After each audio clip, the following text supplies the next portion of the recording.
Hey, everybody, it's Lauren Delisa Coleman bringing you the next edition of the Inside series right here on film.io. We are still bringing you a bunch of different interviews during the Sundance Film Festival, and I am happy to have with me our next filmmaker, who is Alison Rich, the creative mind behind a film called Training Wheels. But like you guys probably know her from other stuff. Like she's like kind of like mega, right? So I'm just so excited to get into your project and then like your background, because you've had and continue to have so much success. So it's just, so great. So let's get into it first. Do me the favor of giving me a synopsis of Training Wheels for our viewers. Sure. Thank you so much. So Training Wheels is a film about a woman named Yarmus, who is a socially inept woman who's never been in a romantic relationship. So when she meets a man named John and realizes he's her person, she panics and she decides the safest, most logical thing to do is rent a man named Ricky Mountain off a questionable website called Casanovas to practice a relationship. It's a crack up, just really, really a crack up. Alison is the lead as well, by the way. She's kind of being, very humble, but, she is the lead. And it's just like, very, very funny. I mean, tell me how you kind of came to this particular story. I mean, you are obviously, a comedian anyway, but, how did this kind of come about? And I do find it really just funny. Some of the lines that are said, or maybe what people are thinking in their mind, or like there's one particular line, I can't remember exactly, but like, isn't this the moment where I'm supposed to be vulnerable, but like also like fed up about doing that or something? It's just really very kind of tongue in cheek in some, kind of scenes. It's great. Thank you. Yeah. Well, the inspiration for this film came from two places. One was just the like truth of my own experience in my romantic life, struggling and feeling like, in other areas, I can set a goal and get what I want and make a little plan and things can, I felt like a level of control. Whereas in my romantic life, I was like, I feel like I'm trying really hard and, it's not yielding what I want. So just that is like the emotional marrow of the project. But then the other aspect was I just happened upon this website a couple of years ago called Cowboys for Angels, which is a real website. I encourage you to check it out. That advertises like elite male companionship for women. And it never says that it's like, sex work, but it is probably sex work. But the website is just so juicy and entertaining. Like, wait, are they really elite, or are they like playing at being elite? Because if they're that elite, what do they need a site for? I know. I have to hear about this. Like, I need to. I haven't had the privilege of actually, using their services. But so I mean, you must have gone through and be like, okay, let me see. Does that doesn't look elite, or that one does? Like, yes. I mean, it also depends on how is one defining elite. Is it by education? Is it family background? Is it, what is it?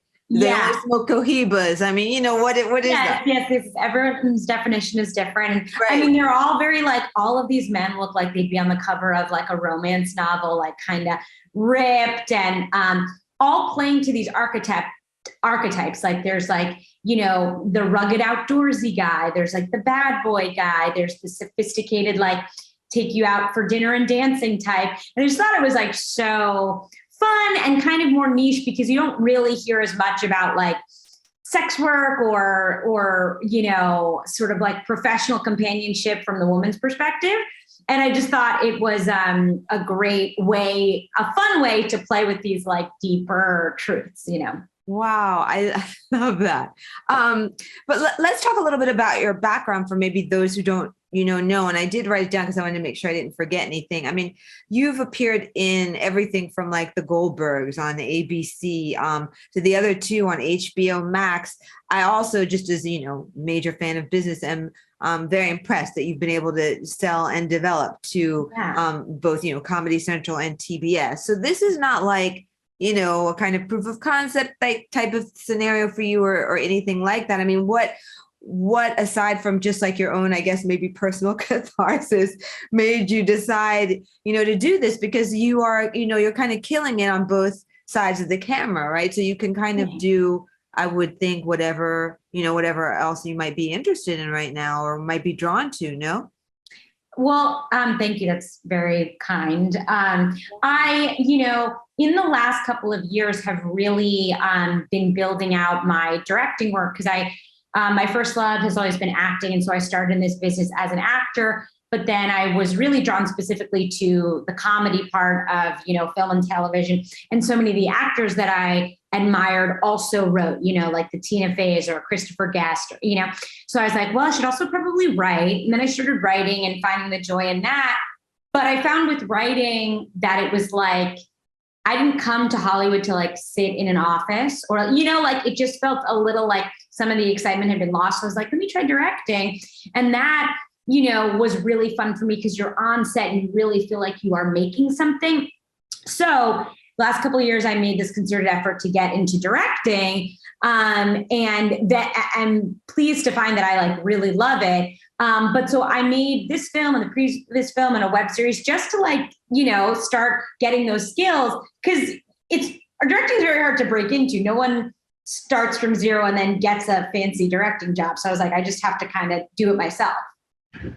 So now was this hard though to actually direct and star as well? Because I mean, I love how you did, okay, I think I'm just going to like try this out to get like, this part of my resume going, but you threw yourself like into it. You didn't have to be in it as well, to direct. And so that's kind of two challenges at the same time. How did you decide to do that? Or did you just think that maybe that was maybe more efficient, that at least you didn't have to really direct yourself because you knew what you wanted to portray? Or what did you kind of think about that? Yeah, well, a lot of what I write is a vehicle for myself. And so when I was writing this project, I was like, this is something that I would want to star in. And so, that has definitely been part of the motivation in getting into writing and directing is so that I can create the things that I, as an actor, want to be in. So there's that aspect of it. And then, it certainly, I didn't find it like more efficient to both act and direct. It was challenging. I always feel like it would be like harder because you have to keep your mind on two things, like your eye has to be on yourself and everybody else at the same time. Yeah, no. I think it's like more of a challenge, and and I'm now as I'm thinking about my next projects, I would like to do some directing where I'm not in it, just to exercise those muscles. But this project was so personal to me that I really was like, I want to tell this story as an actor and director. And in certain ways, certain aspects were easier because I knew the performance that I wanted out of the main character. And I so I had that. And then coming from an acting background, I find it, one of the easier aspects of directing for me is working with actors because I've been in that position.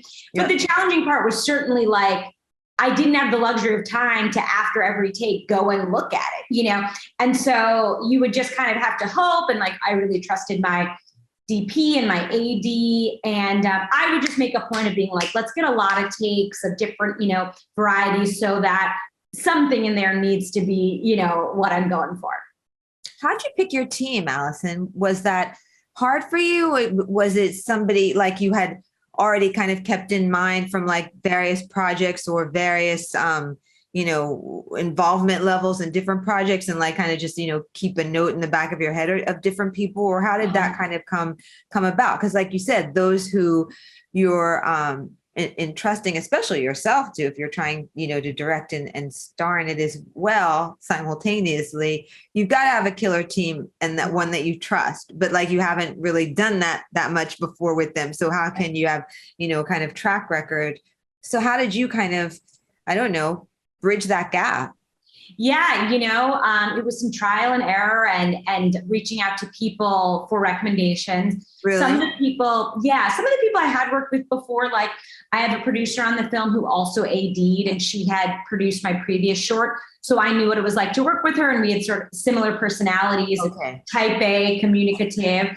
And then my DP, who I love so much, I had interviewed her about shooting my previous film, but her scheduling didn't work out. But I really liked her from the interview, and I had seen other work that she had done. And I was like, she seems, like she makes beautiful images. And I really liked her personality. Like she seemed to have a strong personality, but would ultimately respect, my vision. So yeah, I mean, for the most part, I was working with people I hadn't worked with before, but I had the luxury of having done one other film and sort of knowing better what I needed out of a person. But some of it was, just faith. And I did luck out on a lot of levels that I was working with great people. So and I'll certainly, now that I've made a couple projects, I have enough of a team going that I'm like, okay, I can always rely on these people. That's good. I always like to ask that when it's, a project that's, relatively new for somebody, because, maybe their tips or what have you could help others as they are. I just find that, the team with anything, whether you're, pitching for, a tech startup or whatever, the team is like everything, but like, there's not a recipe of how to make a team that is successful. Right. And sometimes you think that people are going to be great. They really aren't. And then what do you do when like they aren't? Because you still have certain deadlines and all that. But it sounds like, you just really lucked out. So that's great. Yeah. And well, to clarify, there were one or two positions where I ended up having to change a person. Oh, really? So what was that like? Hard. It was hard, but it was a great learning experience, because a big part of directing is, this sounds so obvious, but it's the leadership. It feels like, starting a small business, and with that goes like hiring and firing people. And so I remember for this one position, I'm not going to like get too specific about it, but basically this was in pre-production and we were getting closer to when we were actually shooting. And I was like, this is really not what I had in mind. This person's great, but they're just delivering me something very different from what I am intending. And I tried working with them. And, when I would give feedback, the adjustments weren't made in the direction that I was looking for. And so I hate that. Yeah.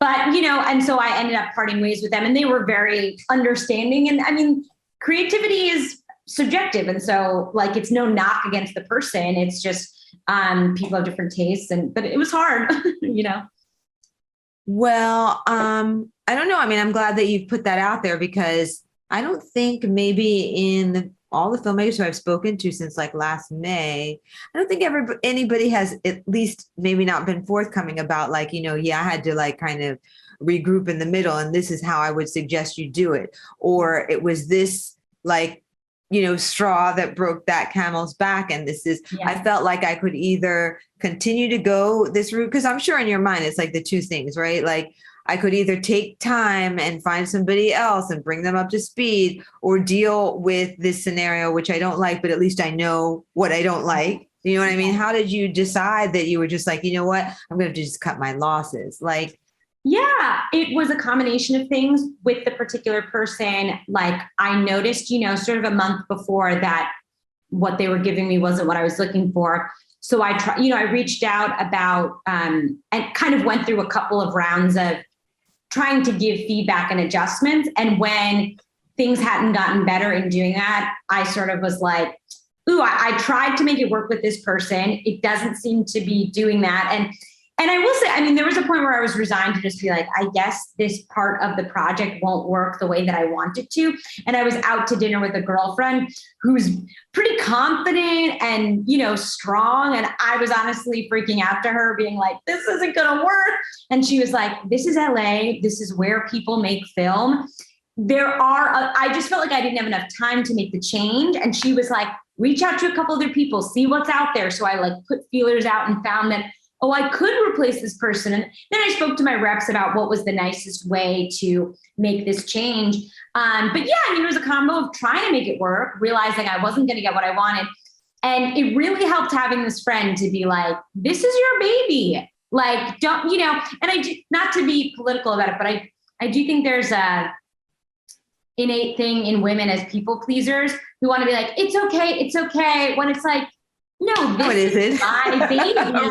Right. Sometimes you have to just say that. But I love how your friend has this like abundance mentality of saying, you know what, there's so many people who you could just, kind of talk with and maybe collaborate. don't stay where you don't feel it's going to like be like your best work. Don't settle. And I think that that's important, even though it's like scary, but yeah. So shout out to your friend. I hope you gave her something, the credits. Name's Rose Fairhouse. She's just a great friend in general, but also particularly like when you're working on something creative, she has a very good attitude and helps. That is good to have in your corner for sure. I wonder if you can go back like now a couple of years. I don't know. I just found this intriguing that you were an intern on Saturday Night Live. What was that like? Crazy, well, I was actually bad. What? It was a wild experience. I was actually a writer on the show, and but I thought I read that you started out as an intern. No, no, I didn't start out as an intern. Yeah, I think that's a common trajectory for people, but not. I had actually, came up in the sketch and improv world at the Upright Citizens Brigade Theater in New York, and then in LA. And was actually asked to audition for the show. So I went out to New York and did the whole sort of like iconic audition, like on the monologue stage. And it went great. But at the time, they just didn't need a female cast member, which, they're an ensemble show. So they're like, right. But they liked my comedy. So they brought me on as a writer. And it was a wild experience. I mean, I had been a fan of the show my whole life and always wanted to be in the cast. So it was really cool to. I know when I read that, I just was like, cool, even though I messed that up. Sorry that it was not, I thought you started as an intern and then became a writer, but you started right out as a writer. I just find that probably like magical, isn't it? I mean, even on a bad day, it seems like it would be just a very cool experience to be, in an office at Saturday Night Live talking about, jokes because it is such a storied brand. You know what I mean? Yes. It was very surreal and mind blowing. And, it was an up and down experience. I think anyone who works there, whatever their experience is, would agree that it's a very intense work environment. And, you're trying to put this show out, a full new show, a 90-minute show out every week. And so certainly ups and downs, but met so many like fascinating, really lovely people. When I was there, Kenan Thompson was there and he's been there forever. He was the best, like so funny and such a great human. Like, I just meet these people that like, I don't know, were icons, whether it's the celebrity guest or the musician or just a cast member. And it would be very surreal. And, I mean, it could get really stressful at times, but it was such a dream to be there and kind of a champagne problem when you're having a bad day there. But really cool, learned a ton, met so many great people. Wow. I wanted to make sure that we didn't finish without, me asking you about that, because I'm sure that has colored your career and your perspective in a lot of different ways. Yes, no, I mean, and one of the best things that came out of that was when you audition for the show, if they're interested in you, apparently they'll send your tape to recent people involved in the show. So they sent my tape to Andy Samberg and he saw it. And then he had a production company, he still does, called Party Over Here. And so after I left the show, they were making their own sketch show and they put me on it. And then this year last year I was developing a TV show and they were producing it. So like, went on to meet really nice, lovely people, supportive of like, my weird comedic voice. So it was very cool. Alison, I just think it's so, so great. I mean, it's not like you're sitting there like 90 talking about this. You're, young and doing your thing. And so I just think that it's great. Really, really great. So how can our viewers, keep up with you, et cetera, et cetera? What's social, websites, whatever? Yes. Well, I have a website, like an old-fashioned grandma or whatever, AlisonRich.com, where you can like see all my work. And it's one L, right? One L. One L, you guys. ALISONRICH. Yes. And my main social media platform is Instagram, AlisonRich123. So you can find me there. And I mean, I'm not the best at social media, but I try to post about like my work and stuff there. It's its whole own, I need like a social media person, but Instagram and my website. They wouldn't be as funny as you maybe, huh? Like you need to put some of the funny in that. I know, I got to sprinkle it in. Not like, the official Instagram and you looking like, all serious on the set and everything. Like just funny, straight up, craziness. That's what we need. Yeah. So, you can check me out on Instagram. That's probably the easiest way to see whatever I'm up to. Okay. Great. Yeah. All right. Well, anything else you want to add before we wrap up? I'm just so grateful for the interview. Thank you for having me and for your great, thoughtful questions. And I'm so excited to, watch the other interviews. And I think it's just wonderful that you guys are creating this community. Well, my pleasure. And thank you for taking out the time. And I hope that Training Wheels is nothing but well received during Sundance. It's just going to be, so interesting to see how things are actually done, because you don't just have like a window like this time or this time to be able to see the film, Right. as if we were all there physically, because everything is virtual. You have like a block of time, so you'll have like a wave of response as opposed to like kind of some pockets of response or something. So it'll be just very interesting. So good luck with it. And congrats on being a part of Sundance 2022 as a filmmaker. And I just can't wait to see what you do next. I don't know. Thank you. Who knows what it's going to be? Well, have they selected a host for the Oscars yet? No, right? It's going to be me. It's going to be me. There we go. That should be it. That should be. I don't know, because I heard like, what's this chatter about maybe Pete Davidson? I'm like, let's just slow the roll with all that. Yes. Like, we don't need to have like, just because it's the whole Kim Kardashian thing. I don't know if do we need Pete every 2 seconds now? I don't know. Is it me or what? But I don't know. Yeah. I mean, yeah. Well, I am a little out of touch with that part of the industry. So we'll see. Yes, we will have to see. Anyway, well, again, congrats on everything, Alison. Thanks for taking the time. And you guys, I hope that you have enjoyed watching this interview. Training Wheels is a crack up. I hope that you get a chance to see it and follow Alison. We'll be bringing you even more interviews, all from the Sundance Film Festival, virtual. And really, that's about it. I am Lauren Delisa Coleman. Thanks for watching. This is the Inside Series.